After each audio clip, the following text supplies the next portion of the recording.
Time does not turn back. Every wasted moment is a lost opportunity forever. Happiness and serenity are not external achievements, but internal rediscoveries. True strength lies in rising above offenses, understanding that justice is found in the wise response. Our essence is immutable, and the realization of the self is infinitely more significant than any fleeting approval. Hello, I'm Ruby and Oliver, and today I have the honor of welcoming two of the greatest spiritual masters of all time. Marcus Aurelius, the Stoic emperor and philosopher, and Ramana Maharshi, one of the most influential spiritual teachers in India. In today's episode, we will dive into 10 fundamental life lessons that many people only learn too late. This is not just another motivational video. It's a meeting of two millennia-old traditions of wisdom that can profoundly transform your life. Get ready to discover timeless truths about the power of the present moment, the illusion of revenge, and the quest for inner peace.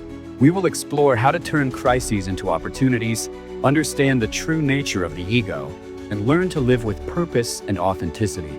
You will discover why the approval of others cannot be more important than your inner peace, how to transform anxiety into mindfulness, and why intellectual humility is the true path to wisdom. Let's start with a deep reflection on an ancient saying: 3 things never return: time, word, and opportunity. Marcus Aurelius, are we truly aware of this truth, or do we only realize its importance too late? Rubian, that is a question that touches the core of our existence. The passage of time is inexorable, and we often lose ourselves in the illusion that we will have more opportunities to act.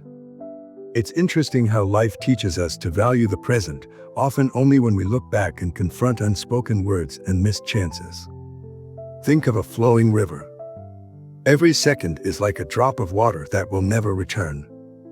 And when we talk about words, it's like planting seeds. Once sown, they can bear unexpected fruits, whether good or bad, but always permanent. Opportunities are like gates that open only once. Ignoring them is to see them close forever, taking with them the chance for a new journey. Therefore, living with full awareness, valuing the now, pondering our words, and acting promptly is essential to avoid late regrets. It's an invitation to serenity and conscious action in every moment of our existence. What a profound perspective on these 3 dimensions of life, Marcus. And you, Maharshi, how do you see this issue of time, words, and opportunities in our lives? Look, Rubian, this reflection goes beyond the surface of our daily lives. In the hustle of the material world, we lose ourselves in distractions, not truly realizing the ephemeral nature of time. We act as if life were an eternal guarantee, as if we could always recover what was lost. It is through self-inquiry that we begin to recognize the absolute value of each moment. When we awaken to the awareness that every second is an irreplaceable gift, it's as if a light turns on within us. The spiritual practice of Atmavikara guides us to reflect on what truly matters, distinguishing temporary illusions from eternal truth. The present moment, the eternal now, is our only real opportunity to express love and draw closer to the realization of the self. When we identify too much with the mind and body, we lose this essential perception. It is by aligning with our true essence that we can fully live each moment, using words and seizing opportunities wisely before time dissipates like morning mist. It's impressive how both views invite us to a deeper awareness of the present. As we move on to our next question, it's clear that true wisdom lies in living each moment with full attention and purpose. Before we continue, let me give you an amazing tip. Did you know it's very easy to get ahead of 99% of people, succeeding in everything you want for your life? I'll leave a link below in the first comment to a book that changed my perspective on various aspects of my mind, and that has been helping thousands of people find clarity and confidence to achieve their goals and dreams. Don't miss it. I'm sure you'll love it. Our next question touches on one of the most complex feelings of human nature. Marcus, is the pursuit of revenge a path to justice or a trap that keeps us imprisoned in the past? Look, Rubian, the pursuit of revenge is essentially a trap that keeps us prisoners. It's interesting to note how, when we choose to retaliate, we end up allowing the pain of an offense to become the architect of our actions and, consequently, our lives. Imagine a river that, upon receiving polluted material, decides to retain that dirt in its waters.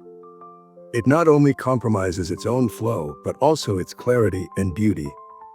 Thus are our souls when we seek revenge, contaminated by bitterness and unable to flow towards peace. True strength lies in rising above offenses, understanding that justice is found in the wise response, not in hasty retaliation. When we recognize the complexity of human interactions, we see that revenge only perpetuates the cycle of pain.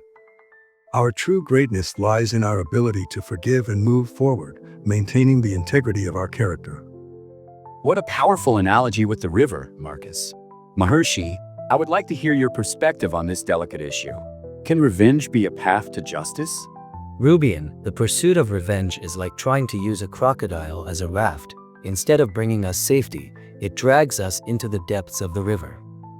When we allow ourselves to be driven by the desire to retaliate, we create bonds that tie us to pain and indignation, instead of freeing ourselves from it. Genuine justice arises from understanding, compassion, and forgiveness, not from retribution. As Sri Ramana Maharshi taught, when we detach from identification with the ego, we find our true essence, which is eternal and immutable. It is in this state of understanding that we can transform pain into learning and growth, freeing ourselves from the chains of bitterness. What illuminating perspectives! It's fascinating how both of you show us that revenge, far from being a path to justice, ends up becoming a self-imposed prison. Let's move on to our next reflection. And for you who are noticing the quality of this conversation and the depth and importance of what we are discussing here, please help us by leaving your like and also comment on what you would like to see here on our channel. I thank you from the bottom of my heart for your help. A question that deeply touches our current reality. Marcus, are depression and anxiety signs that we are disconnected from the present or inevitable consequences of modern life? Rubian, this is a complex question that deserves our careful attention. Depression and anxiety are, largely, manifestations of our disconnection from the present. It's as if we are constantly living in two parallel dimensions, either trapped in the shadows of the past or in the uncertainties of the future, forgetting that real life happens only in the now. When we lose this connection with the present moment, it's as if we are navigating without a compass in a turbulent sea. Excessive worries about situations we cannot control lead us to a state of internal suffering that perpetuates itself. Modern life, with its frenetic pace and endless distractions, can certainly amplify this disconnection. When we drift away from our inner demon, losing touch with our essence, we open the door for anxiety and depression to manifest as symptoms of this misalignment. The solution does not lie in waiting for difficulties to magically disappear, but in developing a new relationship with the present. It is through the practice of mindfulness and acceptance that we can gradually restore our connection with the current moment and find a healthier balance. Interesting, this perspective on our relationship with the present time, Marcus. And you, Maharshi, how do you see this issue of depression and anxiety in the current context? Observe, Rubian, that these mental states are like passing clouds that obscure our true nature. When we get lost in worries about the future or sadness about the past, we create a mental prison that distances us from the essence of the self. It's like a lake that naturally reflects the sky on its surface. When we allow the storms of thoughts and emotions to disturb it, we lose the clarity of that natural reflection. Modern life can intensify these disturbances, but the root lies in our identification with these transient mental states. The practice of remaining aware in the eternal now is the way to dissolve these afflictions. When we can maintain a relaxed and attentive mind, we reconnect with our true nature, which is always free and immutable. Happiness and serenity are not external achievements, but internal rediscoveries that happen when we allow ourselves to be truly present. What revealing perspectives! It makes me think that perhaps the key is not to fight against these states, but to rediscover our natural connection with the present. Let's explore a question that we all face at some point. Marcus, what is more important, the approval of others or our own peace of mind? Rubian, think of life as a grand work of art that we are creating. When we allow ourselves to be guided by the opinions and expectations of others, it's like handing over the brush of our life for others to paint. True peace of mind springs from alignment with our reason and virtue. Just as an artist must remain true to their creative vision, regardless of the criticism they may receive, we must live according to our deepest principles. The approval of others is fleeting, but the serenity that comes from being authentic is a constant source of satisfaction. When we choose to be true to ourselves, we find a freedom that no external validation can offer. It is through this fidelity to our essence that we build a truly meaningful life. A very pertinent analogy about authenticity, Maharshi. And from your perspective, how do you see this dynamic between external approval and inner peace? Look, Rubian, when we seek external validation, it's like chasing mirages in the desert. True peace of mind is a lasting internal experience that reflects our deepest essence. Imagine a flower growing in a field. Its beauty exists independently of any approval, it simply is. In the same way, when we connect with our inner being, we find a happiness that transcends external judgments. Maharshi teaches us that true wisdom lies in recognizing that the light of our true self shines brightly, regardless of the clouds of others' opinions. When we free ourselves from this search for external acceptance, we break the cycles of doubt and insecurity that imprison us. Our essence is immutable, and the realization of being is infinitely more significant than any fleeting approval. It is in this understanding that we find true freedom. Fascinating how both perspectives show us that true peace comes from within, not from external opinions. It's a powerful reminder to be authentic on our journey.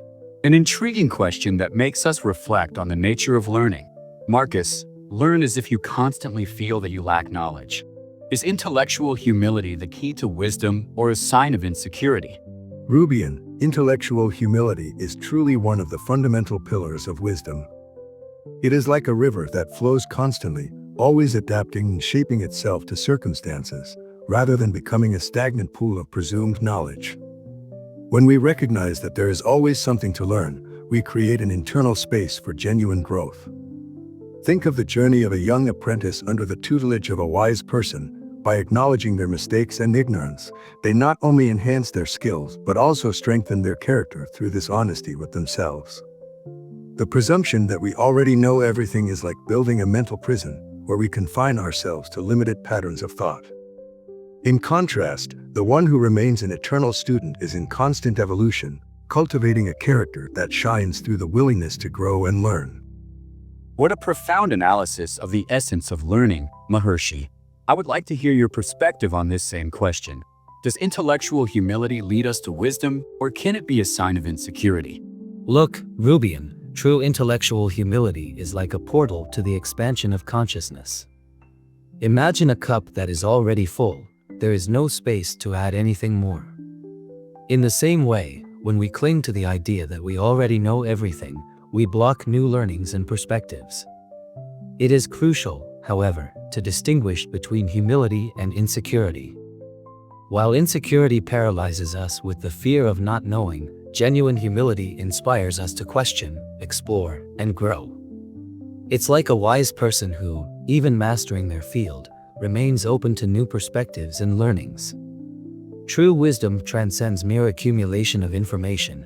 It connects us with a deeper understanding of reality. Therefore, intellectual humility is not a weakness, but a strength that allows us to transcend the limitations of the ego and achieve a fuller realization. Extraordinary how both views show us that true wisdom begins with the humility to recognize that there is always more to learn. Let's move on to the next question. A powerful reflection awaits us now.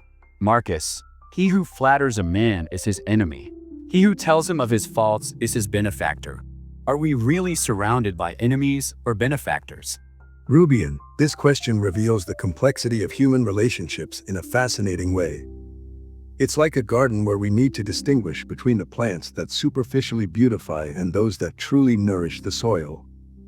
Imagine a tree growing haphazardly.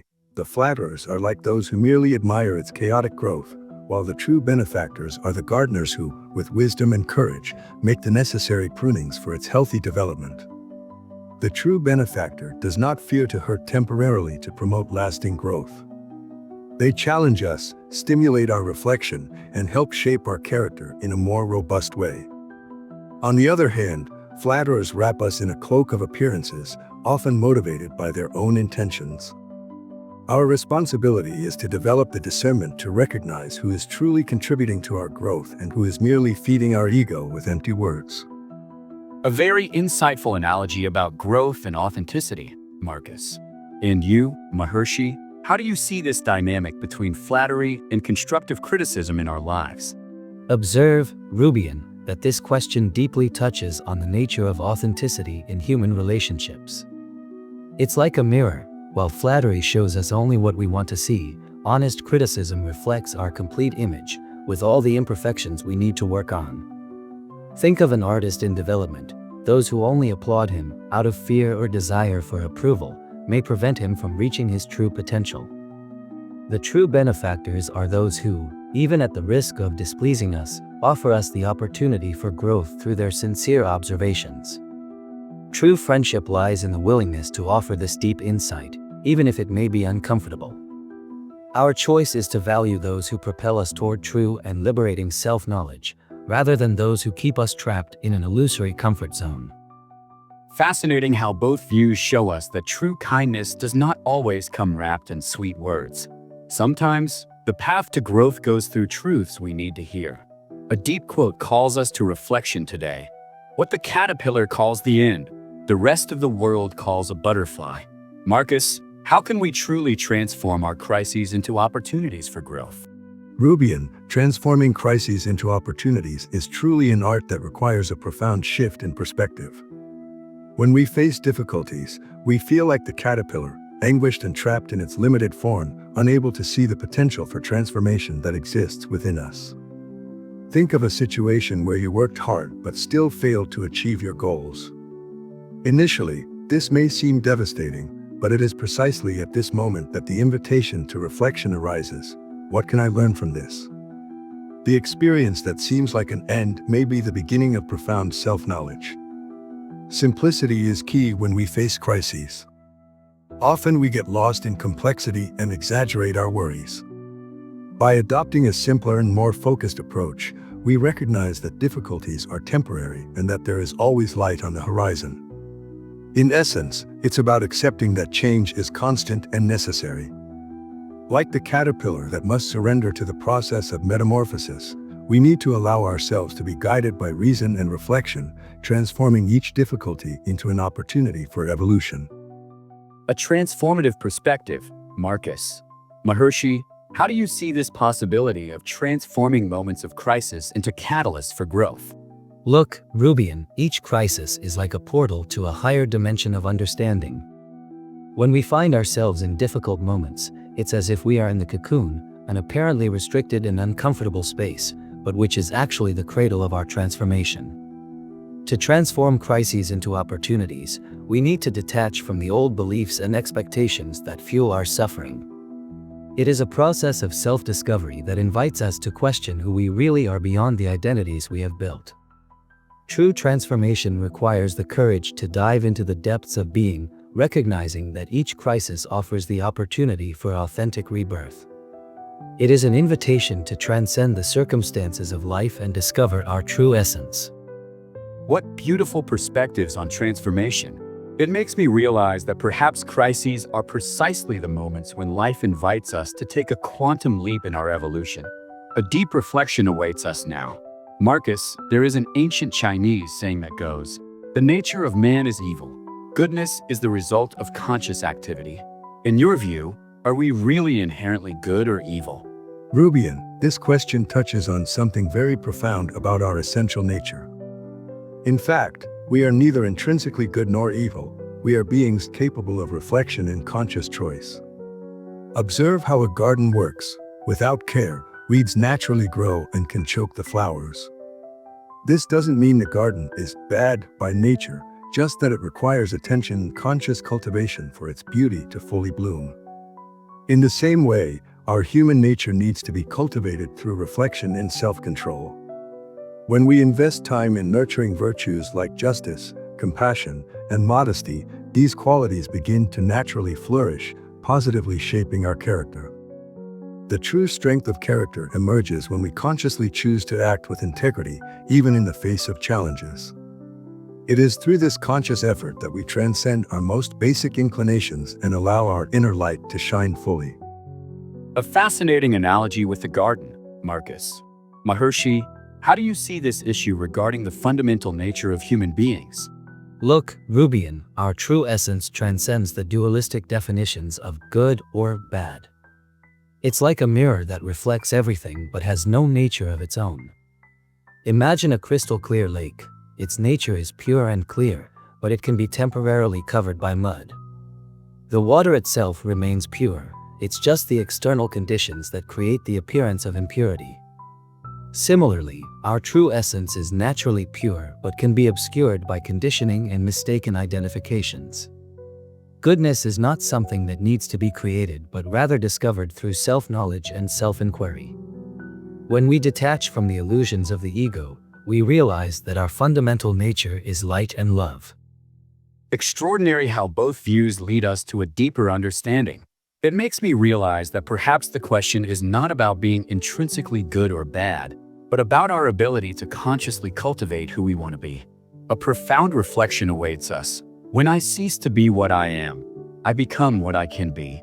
Marcus, is the detachment from the ego really the key to self-realization? Rubian, that's a question that touches the essence of our journey of self-knowledge.